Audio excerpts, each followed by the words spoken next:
আসসালামু আলাইকুম। চলুন আজকে আমরা ঘুরে দেখি আল রাহমা মসজিদ বা ভাসমান মসজিদ। এটি সৌদি আরবের জেদ্দা শহরে অবস্থিত। এটি 1985 সালে লোহিত সাগরের উপকূলে নির্মিত হয় এবং সমুদ্রপৃষ্ঠের উপর নির্মিত। এটাই বিশ্বের সর্বপ্রথম মসজিদ। এটি ফাতেমা আল জাহরা মসজিদ নামে পরিচিত। মসজিদটির অবস্থান সৌদি আরব জেদ্দা শহরের আল সাথে এলাকায়। মসজিদটি মাশাআল্লাহ অনেক সুন্দর একটা মসজিদ, যে কোনো মানুষের কাছে ভালো লাগবে। আর মসজিদ তো আমাদের সবার একটি প্রিয় জায়গা, ইবাদতের স্থান। এই মসজিদে একসাথে 1200 মানুষ সালাহ আদায় করতে পারবে। এর মধ্যে 500 জন মহিলা মানুষের জন্য আলাদাভাবে জায়গা আছে, যার মধ্যে 500 জন মহিলা একসাথে নামাজ পড়তে পারবে এবং 700 জন পুরুষ একসাথে নামাজ পড়তে পারবে।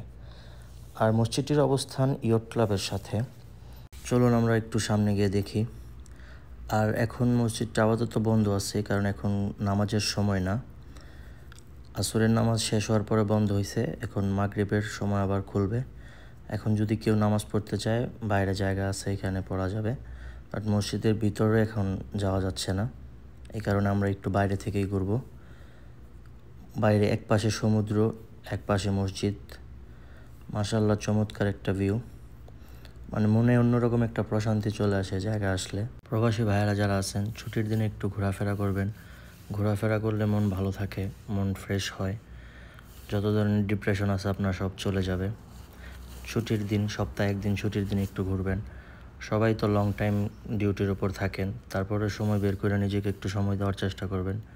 মন ভালো থাকবে, সবসময় হাসি খুশি থাকার চেষ্টা করবেন। ঘোরাফেরার পাশাপাশি সবাই নামাজটা ঠিক মতো আদায় করবেন। আমরা যারা সৌদি আরব প্রবাসীরা আছি, আমরা তো আলহামদুলিল্লাহ মোটামুটি সবাই হজ উমরা করার তৌফিক আল্লাহ দান করছে। সুতরাং সবসময় আল্লাহর শুকরিয়া আদায় করবেন, হালাল হারাম মেনে চলবেন। সবাই ভালো থাকবেন, সুস্থ থাকবেন। আসসালামু আলাইকুম।